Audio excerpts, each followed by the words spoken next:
Going to start. জি।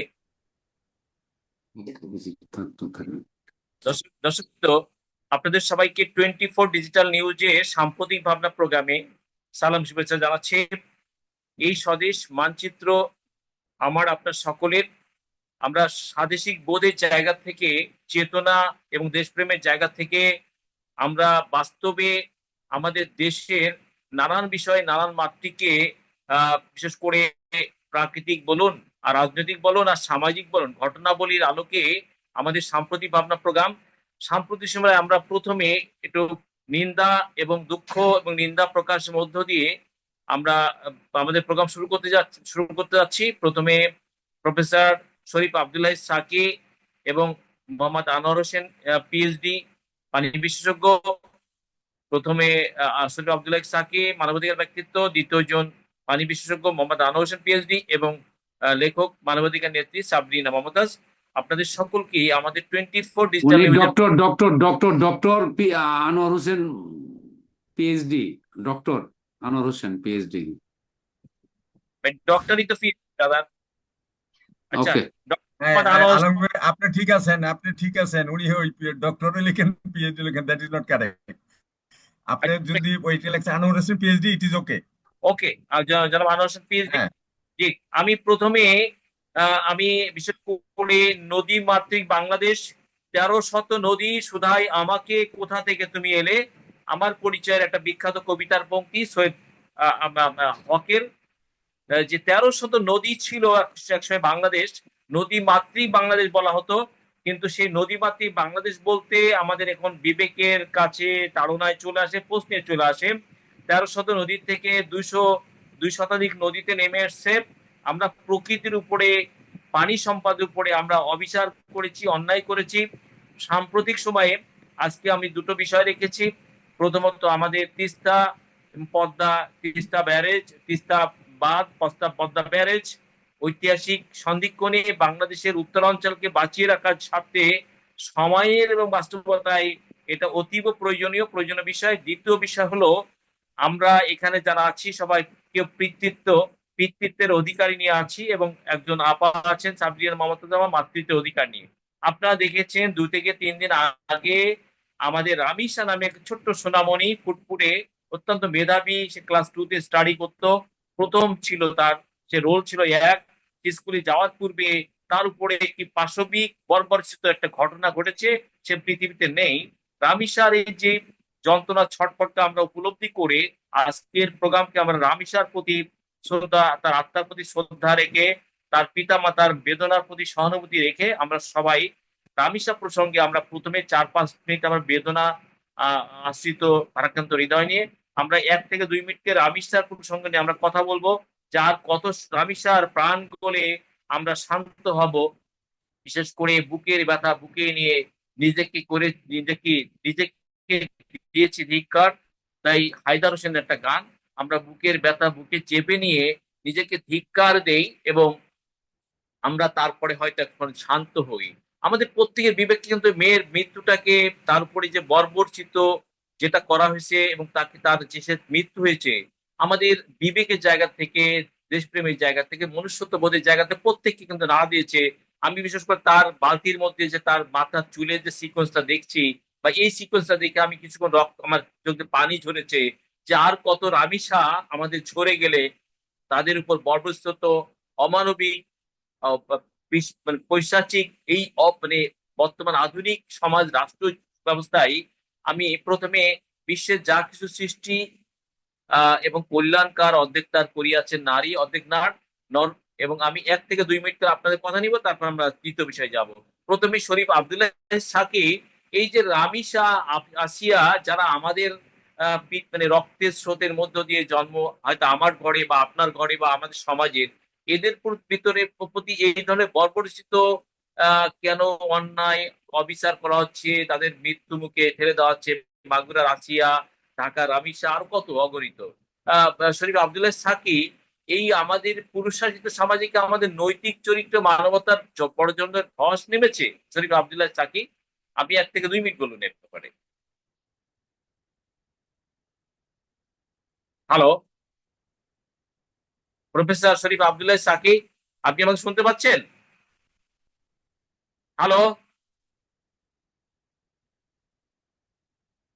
এরপর যে আমি হ্যাঁ বলেন। সাবরিনা, আমি আপনাকে বলছি যে সাম্প্রতিক আপনি তো আপনার সবাই ফেসবুকে দেখেন, একটা মেয়ে স্কুলে যাওয়ার প্রস্তুতি নিচ্ছিল, তাকে একটা মাদকাসক্ত নিয়ে তার প্রতি কি অবিচার করেছে, না, তাকে উম, অসংখ্য তুলে দিয়ে ধন্যবাদ আপনাকে, অসংখ্য ধন্যবাদ। আসলে আমাদের যে সামাজিক যে অবক্ষয় হচ্ছে, এই প্রোগ্রামটা এই যে আমার এই ইউটিউব সামাজিক অবক্ষয় থেকে আমাদেরকে দেখবে এটা। আসলে পরিত্রাণ পেতে হলে আমাদের সবচেয়ে বড় কথা হলো আমাদের মনুষ্যত্ববোধ জাগ্রত হতে হবে, এবং এটা বিচার যদি এটা যত দ্রুততম সময়ের মধ্যে বিচার করতে হবে। আইনি বিধি যদি সংস্কার প্রয়োজন হয়, এটা থামিয়ে দেওয়ার জন্য, একটা গাছে যদি পরগাছা জমে, সেই পরগাছা পরিষ্কার না হলে সেই গাছে ক্লিন পাতা, সবুজ পাতা আসে না এবং গাছের ফল ধরে না। এই সমাজকে ক্লিন করবার জন্য আইন এবং বিধি বাস্তবতায় পরিবর্তন করা প্রয়োজন। সবাই বলছে যে এগুলোর আপনার এই প্রচলিত আইন অনুযায়ী এদেরকে পানিশমেন্ট দিলে এই 3 মাস, 6 মাস, 6 বছর পরে, 5 বছর পরে আপনি গোপনে ফাঁসি দিবেন। এইভাবেই এই মানদাত্তার আমলে আইন দিয়ে, প্রচলিত আইন দিয়ে এইটাকে বন্ধ করা যাবে না। প্রফেসর শরীফ আব্দুল্লাহ সাকি সবাই বলতেছে আইনি পরিবর্তন করা এবং যুগোপযোগী শাস্তি দেওয়া। শরীফ আব্দুল্লাহ সাকি, আপনি যদি অ্যাটেনশনে থাকেন তাহলে কথা বলবেন, নইলে আপনি সাইলেন্ট হয়ে যান প্লিজ। হ্যাঁ, হ্যালো, আপনি অ্যাটেনশনে থাকলে আমার সাথে যুক্ত হবেন, না সাইলেন্ট হয়ে যাবেন। আমি এই ধরনের আপনার, জি বলেন, আপনি অন্যদিকে অ্যাটেনশন থাকবেন আর এদিকে কথা বলবেন, এটা ইটস নট, এটা তো এই টক শোটা আমার ইউটিউবেই যাবে, ফেসবুকে যাবে। শরীফ আব্দুল্লাহ সাকি, আমার এই টক শো গুলোতে ইউটিউব ফেসবুকে মানুষ দেখে। জি বলেন। হ্যালো? হ্যালো? জি বলেন। হ্যালো? আপনি আমাকে শুনতে পাচ্ছেন? আপনি মিউট, আপনি আপনার মোবাইল মিউটে আছেন, আপনি ফ্রি করে নেন, আপনি মিউট আনমিউট ক্লিয়ার করে নেন। আচ্ছা, সাবরিনা মমতাজ, আপনি আমাকে শুনতে পাচ্ছেন? শরীফ আব্দুল্লাহ সাকি, আপনি মিউট আছেন, মিউট ক্লিয়ার করে নেন। সাবরিনা মমতাজ, আপনি আমাকে শুনতে পাচ্ছেন? শোনা যাচ্ছে, শোনা সব পানি ঝরছে গত 2 দিন, আমি পড়ে পারিতে পারি নাই। এটা পবিত্র শিশু, মেধাবী শিশু, তাই স্কুলে যাওয়ার আগে আমি বলছি, এই সমাজটা তো এত কলুষিত হয়ে গেছে, এত নোংরা হয়ে গেছে। এই বাংলাদেশের স্বাধীন সার্ব একটা দেশের নাগরিক হিসেবে পরিচালিত হই, এক্ষেত্রে আইন এবং বিশেষ করে পবিত্র শিশুদের প্রতি তাদের নির্লজ্জ বলুন। ধন্যবাদ সাচি ভাই।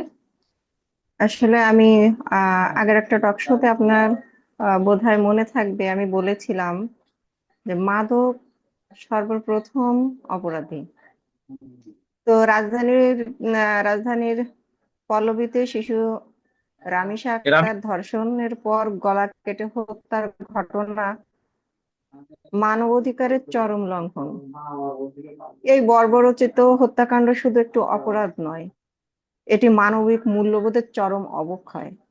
ঘটনার পর থেকে দোষীদের দৃষ্টান্তমূলক শাস্তিতে সারা দেশে বিক্ষোভ হচ্ছে, তীব্র নিন্দা প্রতিবাদ জানানো হচ্ছে, আন্দোলন হচ্ছে। আসলে আপনি কয়জনকে ফাঁসি দিবেন? এই গত এই 3 দিনের ভিতরেই দেখেন 3টা বাচ্চা ধর্ষণের পরে হত্যার ঘটনা ঘটেছে।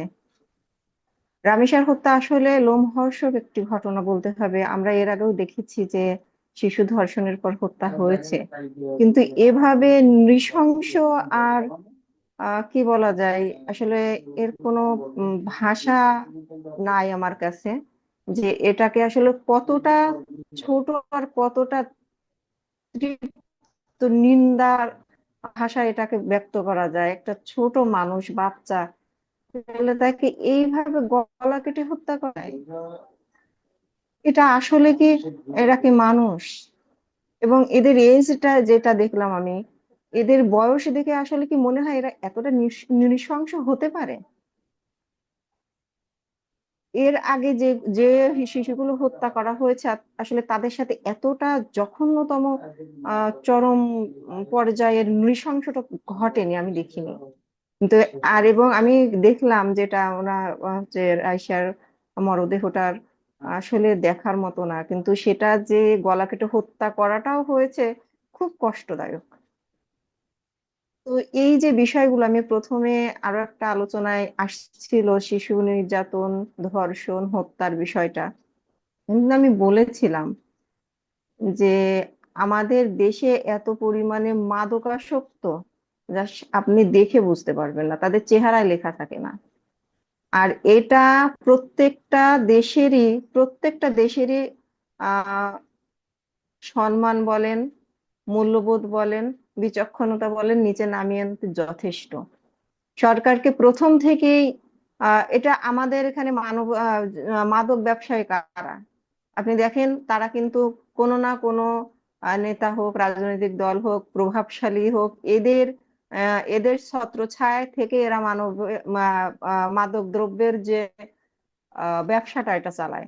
প্রথমত আসলে যদি আপনি মাদকাসক্তকে আসক্তি থেকে দেশকে না মুক্ত করতে পারেন, তাহলে পরবর্তীতে স্টেপে আপনি যতই ফাঁসি দেন, যতই যা করেন, এটা কমে আনা সম্ভব না। মানবাধিক মানুষের আজ তো মানবিকতা নেই, না থাকার কারণ কি? এদের মানসিক বিকৃতি, যে তাদের মস্তিষ্ক বিকৃতি। আর এই মস্তিষ্ক বিকৃতির আমি একটাই কারণ আমি আগেও বলছি, সেটা হচ্ছে যখন একটা মানুষ আস্তে আস্তে নেশার পথে চলে যায়, তখন তাদের কিন্তু আসলে স্বাভাবিক থাকে না, তাদের স্বাভাবিক চিন্তা চেতনা থাকে না। এই যে আমরা যদি আপনাকে একটা বড় কথা বলি বা আপনাকে একটা সম্মানহানি করার কথা বলি, তাহলে আমার বিবেকে বলবে যে না, এটা করা উচিত না। আর এই উচিত অনুচিত তার ভিতরে নেই।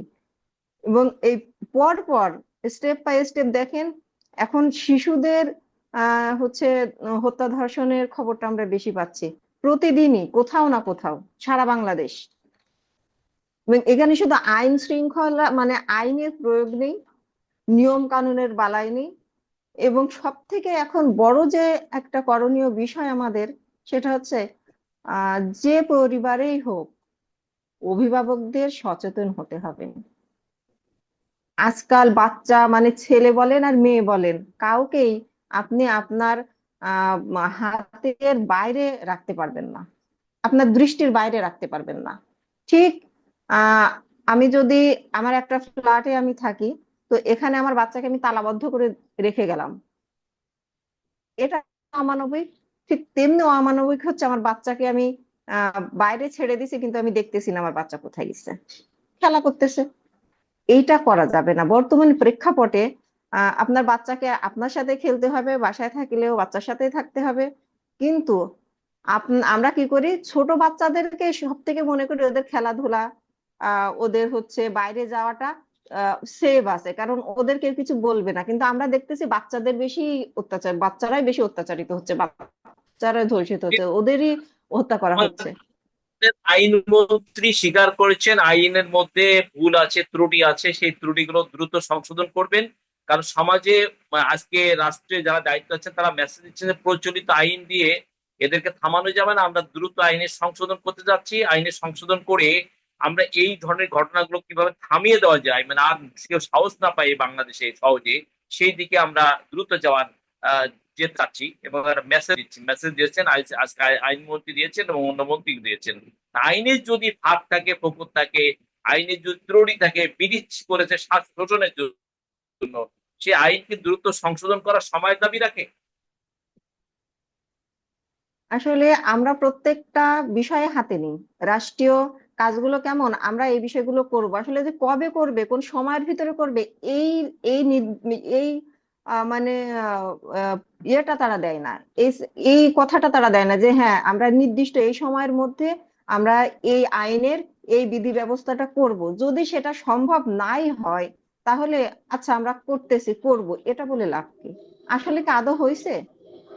আমি বিশ্বাস করব হওয়ার পরে। যদি আইন কথায় দাবি থাকে দেশে, তার প্রয়োগ থাকতে হবে। আমাদের দেশে আইন আছে, প্রত্যেকটা নীতিমালা আছে, প্রত্যেকটা ধারা আছে, কিন্তু তার কি আসলে একটা জায়গায় প্রয়োগ দেখাতে পারবেন আপনি? আপনি বিগত যে বছরগুলোতে পিছন দিকে তাকান, আপনি কার হচ্ছে শাস্তি হয়েছে, কার বিচার হয়েছে? যে কোনো আমি আমি এনি কেস ধরলাম, নট অনলি হচ্ছে আপনার ধর্ষণ বা হত্যা, এটা না, আপনি যে কোনো একটা আইনের প্রয়োগ দেখান এবং বিচারের সুষ্ঠু বিচার দেখান। জানাচ্ছি এই প্রফেসর আব্দুল্লাহ সাকিব, যে আপনি থাকুন। প্রফেসর শরীফ আব্দুল্লাহ সাকিব শুনতে পাচ্ছেন? হ্যালো। পর্যায়ে মোহাম্মদ আনোয়ার হোসেন পিএইচডি, আপনি advocate A K Badrul sir যুক্ত আছেন। আমি স্যারের কাছে আসছি। জি, শুনতে পাচ্ছি। স্যার, এই যে সাম্প্রতিক আসি আপনার রামিসা যে হত্যাকাণ্ড নিয়ে সারা দেশব্যাপী একটা প্রচন্ড বিক্ষোভ হচ্ছে। এই যে 8 বছরের শিশু, 7 কি 8 বছরের শিশু সে স্কুলে যাওয়ার প্রস্তুতি নিচ্ছিল। তো স্যার, আমাদের প্রচলিত আইনের মধ্যে কি আপনি আইনের বিশেষজ্ঞ ব্যক্তি, সময় আপনার আইনের অভিজ্ঞতা আছে, ব্রিটিশ করে যাওয়া যে আইন, এই যে শিশু নির্যাতনের বিষয়গুলো প্রতিরোধ করবার জন্য, শিশুর প্রতি মানবিক হওয়ার জন্য আমাদের আইন বা কানুনের কোনো জায়গা থেকে, আপনার অবস্থান থেকে প্রচলিত আইন এই শিশুদের প্রতি অন্যায় করা, অবিচার করা, তাকে ধর্ষণ করা, তাকে হত্যা করা, এক্ষেত্রে আইনের যে অবস্থান তার সে জায়গা থেকে আইন দিয়ে এবং সামাজিক আন্দোলন দিয়ে কি এটা থামানো, এটা মাত্রা কি জিরো দিয়ে, মানে একেবারে জিরো পর্যায়ে আনা সম্ভব স্যার? রামিসার যে ঘটনা আমাদের বার্তা দিচ্ছে। রামিসার ঘটনার বার্তা পরিষ্কার, এটা সমাজের সচেতনতা, সামাজিক একটা আন্দোলন, এটার পাশাপাশি আইনের প্রয়োগটা খুব গুরুত্বপূর্ণ। আমাদের আইন আছে, প্রয়োগটা খুব গুরুত্বপূর্ণ। দৃষ্টান্তমূলক শাস্তি যদি দ্রুত হয়, এই ধরনের ক্ষেত্রে দ্রুত বিচার ট্রাইব্যুনালে এইসব মামলা পাঠানো উচিত, সর্বোচ্চ সাজা মৃত্যুদণ্ড করা উচিত। কারণ এখানে তো আমরা ছাড় দিতে পারবো না। এখানে যদি যাবজ্জীবন হয়, অনেকেই মনে করতে পারে এটা তেমন বেশি কিছু না, সরকারি খরচে খাইলাম দাইলাম, সময় পার করলাম। আমি ব্যক্তিগতভাবে ঢালাওভাবে মৃত্যুদণ্ডের বিরুদ্ধে সাজার ক্ষেত্রে, কিন্তু এই যে একটা ন্যাক্কারজনক একটা শিশু এবং তার সাথে অমানবিক আচরণ, নিষ্ঠুর আচরণ, তারপরে তাকে হত্যা করা, কেটে টুকরা টুকরা করা, এটা তো কোনো মতেই সভ্য সমাজে চলতে পারে না। এই জন্য এটা দৃষ্টান্তমূলক শাস্তি দেওয়া দরকার। আসামিরা যাতে কোনো মতে জামিন পেতে না পারে এবং বিচার ব্যবস্থার মধ্যে যেন কোনো দীর্ঘসূত্রিতা না হয়, এটা আমাদের নিশ্চিত করা দরকার। দৃষ্টান্তমূলক শাস্তি যদি হয় তাহলে কিন্তু বার্তা পরিষ্কার হয়ে যাবে, অন্যরা সাহস। একসময় আমাদের এখানে অ্যাসিড সন্ত্রাসটা খুব বেড়ে গিয়েছিল, তারপরে যখন ধীরে ধীরে অ্যাসিড সন্ত্রাসের মামলাগুলো দ্রুত বিচারে গেল, এখন কিন্তু সেটার প্রভাব অনেক কমছে। আমাদের এখানেই দৃষ্টান্ত আছে। তা আমি মনে করি যে এই একাধিক কেস ঘটে গেছে ইদানিং, এগুলো যদি দ্রুত বিচারে যায়, কোনো অ্যাডজর্নমেন্ট বা মুলতবি না করে, এই মামলা ধরে সারাদিন না চালায় যদি প্রতিদিন 2 ঘন্টা চলে, সমস্যাটা কোথায়? অন্য মামলা চলবে, তাহলে হয়তো 1 সপ্তাহের মধ্যে দেখা যাবে, 2 সপ্তাহের মধ্যে কার্যক্রম সম্পন্ন করা সম্ভব। পুলিশকে খুব দ্রুত রিপোর্ট দিতে হবে, বলছেন আপনি অগণিত লক্ষ শিশুদের মধ্যে একটা ভয় ভীতি কাজ করছে যে আমি স্কুলে বা আমার বাড়িতে মানে আমার মানে আঙ্গিনা গুলো, এই প্রতিবেশীর আঙ্গিনা, স্কুলের আঙ্গিনা আমি নিরাপদ থাকতে পারবো কিনা, স্কুলের বাচ্চাদের মধ্যে একটা শঙ্কা কাজ করছে, তারা ওপিনিয়ন বলতেছে যে আমরা ভয়ের মধ্যে আছি স্যার। এটা হচ্ছে যে আপনি যদি এইসব বিষয়ে আলোচনা না, এই ভয়টা আরও বাড়বে। বাচ্চাদের জন্য করণীয় হচ্ছে 4টা। একটা হচ্ছে যে আপনি বিচার যদি দৃশ্যমান হয়, বাচ্চাদের, বুড়োদের, ছোটদের, মেজোদের সবাই রাস্তা বাড়বে, এটা হচ্ছে 1 নম্বর প্রতিকার। দ্বিতীয় হচ্ছে যে এই যে সামাজিক প্রতিবাদ এবং সামাজিকভাবে এটার বিরুদ্ধে একটা অবস্থান গ্রহণ করা, সেটা দৃশ্যমান হতে হবে। এবং আমি তো মনে করি অ্যাসেম্বলিতে বলা উচিত, একটা শিক্ষা মন্ত্রণালয় গাইডলাইন দিতে পারে যে আমাদের বিশেষ করে কন্যা শিশুদের জন্য যে তাদের কী কী সতর্কতা অবলম্বন করে, এগুলো আলোচনা করা উচিত। লুকাই রাখার কোনো বিষয় না, যে তোমার নিজের একটা নিরাপত্তার ব্যাপার আছে, তুমিও রামিসা হতে পারো, তুমি কি কি করতে পারো, তোমার কি কি করা উচিত, একা থাকা উচিত না, নিঃসঙ্গ থাকা উচিত না, এবং কোনো ধরনের প্রোটেকশন কোনো জায়গা থেকে কোনো ভয়ের কোনো অশুভ ইঙ্গিত পেলে দ্রুত বলে ফেলা। এখানে একটা প্রবলেম আছে আমাদের সোসাইটিতে, বাচ্চা মেয়ে বাদ দেন, বড় মেয়েরা এই যে আপনার যে ধরনের যদি কোনো কারণে অস্বস্তিকর অবস্থায় পড়ে, কোনো কারণে কোনো অনভিপ্রেত পরিস্থিতির মুখোমুখি হয়, তাহলে কিন্তু বলতে চায় না, মনে করে আমার সম্মান নষ্ট হবে, সম্মানহানি হবে। এটা তো একজনের সম্মান খানিকটা নষ্ট হতেও পারে, কিন্তু অন্যদের জন্য কিন্তু এটা একটা।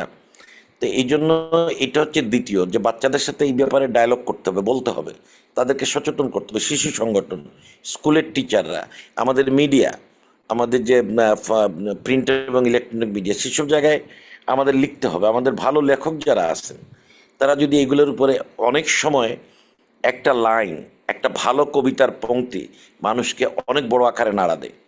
আমরা আমরা দেখছি না? তো এই জন্য আমাদের এটা কথা সাহিত্য এইসব বিষয় নিয়ে আসতে পারেন মিডিয়ার মধ্যে বিভিন্ন জায়গায়, এবং সামাজিক প্রতিরোধ যেটা তো গার্ডিয়ানদের কনসাল্ট করার জন্য আপনার আছে না, মানে সাবজেক্টে বা কন্টেন্টে কিছু আছে না, গার্ডিয়ানদেরকে সচেতন করা, তার বাচ্চা কোথায় যাচ্ছে, স্কুলে যাওয়ার সময় কোথায় যাচ্ছে, কোথায় অবস্থান করছে, বাড়িতে থাকলে কোথায় কাদের সাথে মিশতেছে, অবস্থান করছে, গার্ডিয়ানদের কনসাস করবার জন্য কি কোনো প্রোগ্রাম থাকা উচিত? শিক্ষা মানে অবশ্যই থাকা উচিত, ক্যারিকুলাম। অবশ্যই থাকা উচিত। এটার একটা সুযোগ আছে। সুযোগটা হচ্ছে যে এখন বাচ্চারা একা স্কুলে যায় না। প্রত্যেকটা হাই স্কুল লেভেল পর্যন্ত, ইন্টারমিডিয়েট লেভেলে যায় না, হাই স্কুল লেভেল পর্যন্ত বাচ্চাদের মা কিংবা বাবা কিংবা বোন কেউ না কেউ কোনো না কোনো কাজে, বেশিরভাগ মায়েরা যায়। ফলে তারা কিন্তু অনেকক্ষণ গেটে বসে থাকে। বেশিরভাগ স্কুলের গেটে কিন্তু শেড আছে, বা বসার একটা আয়োজন আছে তাদের জন্য। এটা কিন্তু স্কুলের তরফ থেকে একজন দুইজন মোটিভেটার তৈরি করা যেতে পারে, যারা মোটিভেশন নেবেন সেখানে, তাদেরকে ভালো করে বুঝাবেন কিভাবে বাচ্চাদেরকে অনভিপ্রেত পরিস্থিতিতে কি তারা করতে পারে, এবং বাচ্চাদের সাথে বাবা মার একটা দূরত্ব কমাতে হবে। অসংকোচে নিঃসংকোচে যেন তারা তাদের কথা বলতে পারে, সেই ধরনের সম্পর্ক করতে হবে। শহরাঞ্চলে এটা ভালো, তো গ্রামে এখনো খুব মানে একটা একটা মানে গার্জিয়ানদের এক ধরনের সাথে বাচ্চাদের দূরত্ব রয়ে গেছে। তারা সব কথা খুলে বলতে পারে না। অনেক সময় খুলে বললে বিব্রত হয়, কেন তোমার সাথে করলো? হতে পারে না কোনো কারণ ছাড়া একটা মেয়ে দেখতে একটু কিউট, তাকে একজন একটা কুপ্রস্তাব দিতেই পারে, এটা বলার জন্য অপমান করছে, সেই অপমানে আত্মহত্যা করছে, এরকমও আছে। উল্টা হয়েছে, কিন্তু বোঝানোর অনেক ব্যাপার আছে। আমাদের আমাদের জাতীয় পর্যায়ে আমরা হিউম্যান রিসোর্স ডেভেলপমেন্টের ম্যাটেরিয়াল সাইড, টেকনিক্যাল সাইড যেভাবে দেখছি, আমরা কিন্তু এথিক্যাল সাইড, মরাল সাইড সেভাবে দেখছি না। যে মানুষ তৈরি করার যে ক্ষেত্রে যে তার একটা মানবিক, একটা চারিত্রিক, একটা নৈতিক দিক, এটা আমাদের শিক্ষা ব্যবস্থায় তেমন একটা প্রতিফলিত হচ্ছে না। এবং শিক্ষকরা শিক্ষাটাকে পণ্য হিসেবে ব্যবহার করে, নোট বই লেখা, কোচিং করানো, এগুলোতে ব্যস্ত হয়ে যায়। সেগুলো থেকে আমাদের ফিরে আসতে হবে। যতখানি সম্ভব স্কুলে পড়াশোনাটা বাড়াতে হবে, এবং প্রাইমারি স্কুলের টিচারদের সর্বোচ্চ বেতন দিতে হবে। হাই স্কুলে, এবং সেখানে মেয়েদের প্রাধান্য দিতে হবে প্রাইমারি স্কুলে, এবং হাই স্কুলগুলোতেও মেয়ে এবং ছেলে টিচারের রেশিও 50-তে নিয়ে আসা উচিত। এবং এই যে বিষয়গুলো, গার্ডিয়ানদের সচেতন করার জন্য পাঠ্য বইয়ে এবং স্কুলের ম্যানেজমেন্টে থাকা উচিত, তাদের কিভাবে কনসাস করা যায়, আর ছেলে মেয়ের প্রতি তাদের যে রেসপন্সিবিলিটি, মানে কোন কোন উপায় তারা ফিল আপ করতে পারে। আমরা দ্বিতীয় বিষয় স্যার রেখেছি, আমাদের স্যার তিস্তার কারণে 16টা জেলা মরুভূমিতে পরিণত হচ্ছে, এখন তিস্তা অলরেডি শুকিয়ে গেছে। তা বাংলাদেশ এই যে তিস্তা আগের দিকে যাচ্ছে, চীনের সাথে একটা প্রিলিমিনারি সিগনেচার হয়েছে, প্রাইম মিনিস্টার চীনে যাচ্ছেন এটা বিষয়টা নিয়ে ক্লিয়ার করার জন্য, পাশাপাশি পদ্মা ব্যারেজ দিচ্ছে। সেক্ষেত্রে ইন্ডিয়া যদি তার সেফ অ্যান্ড সিকিউর করার জন্য তার ওদিকে সদস্যত্ব বাদ দিয়ে সে তাকে নিজেকে সিকিউর রাখে, তা বাংলাদেশ স্বাধীন সার্বভৌম দেশ, তা তিস্তা বাদটা খুব জরুরি হয়ে পড়েছে, এবং পদ্মা ব্যারেজ। স্যার এ বিষয়ে বলুন। ইন্ডিয়া কি করবে এটার জন্য আমরা তো কেমন পর্যন্ত বসে থাকতে পারি না। ফারাক্কাবাদ বাংলাদেশের যত না ক্ষতি করেছে, আপনার পিছনে তাদেরও অনেক ক্ষতি করে ফেলেছে। অনেক জায়গায় নাব্যতার সংকট তৈরি হয়ে গেছে। এই যে পুরোপুরি ভালো হয়েছে, এটা সমীক্ষা তারা খুব ভালোভাবে করে নাই। এবং বন্যার সময় তো পানি আটকাই রাখতে পারবে না, পানি আসবেই। আমাদের যদি ধারণ ক্ষমতা থাকে, সে বন্যার 1-2 মাসে আমরা ইচ্ছা করলে রিজার্ভার ফুলফিল করতে পারি, তখন বন্যাটাও আমরা প্রশমিত করতে পারবো, এবং আমাদের ভবিষ্যৎ পানির যে একটা ব্যাংক তৈরি করা, একটা ধারণ ক্ষমতা তৈরি করা, সেটাও আমরা অনেকটা তোলায় উঠতে পারবো। এখন আমাদের এখানে কি হচ্ছে? আমাদের এখানে হচ্ছে যে আমাদের এখানে অপরিকল্পিত বাঁধ এবং নদী শাসন আছে, এবং এই বিচ্ছিন্ন বিক্ষিপ্ত সারা বাংলাদেশে মাস্টার প্ল্যান অর্গানাইজেশন সার্ভে করে দেখছে যে বিচ্ছিন্নযুক্ত বাঁধগুলো ফাঁস হয়ে যাচ্ছে। অর্থাৎ এক জেলাকে বাঁচাতে গিয়ে আরেক জেলায় পানি চলে যাচ্ছে, সেই জেলা থেকে আরেক জেলায় সমস্যা করতেছে, মানে অনেকগুলো বাঁধের পরে বাঁধ। এগুলোর মধ্যে এখন পদ্মা তিস্তা ব্যারেজের পাশাপাশি কোঅর্ডিনেশন অফ ডামস, সমস্ত বাঁধের যে সমন্বয়, সেটা নিয়ে প্রচুর কাজ করা উচিত। একটা মাস্টার প্ল্যান করা উচিত, রিভাইজ মাস্টার প্ল্যান করা উচিত। কারণ আপনি দেখেন এরশাদ আমলের শহর ঢাকা শহরে বাদ যখন হয় আমরা খুব উল্লসিত হয়ে গেলাম, কিন্তু আমরা দেখলাম এর পরেই আপনার ঢাকা শুকনা, সাভার ডুবে গেছে, নারায়ণগঞ্জের অবস্থা খারাপ, বুড়িগঙ্গার ওই পারে অবস্থা খারাপ। এটা কিন্তু কাম্য না, এটা কিন্তু কেমন, এগুলো প্ল্যান্ড ওয়েতে করা উচিত। আমরা শীত মানে ডিএনডি বাদ যেটা করলাম ঢাকায়, ডেমরা, নারায়ণগঞ্জ এবং ইয়েতে, সেটাতেও কিন্তু আলটিমেটলি আমরা ওই এলাকাটা বাঁচাইতে গিয়া কিন্তু আশেপাশের যে এলাকা সেগুলা কাজলার সাইড দিয়ে দেখা যাচ্ছে পানি হয়ে যেত। তো এটা তো ঠিক না হওয়াটা, সেখানে প্রচুর ড্রেনেজ সিস্টেম করা উচিত ছিল। আপনি এক জায়গায় বাদ করবেন, 50 কিলোমিটার জায়গা রক্ষা করবেন, বাকি 500 কিলোমিটার অরক্ষিত কেন হয়ে যাবে?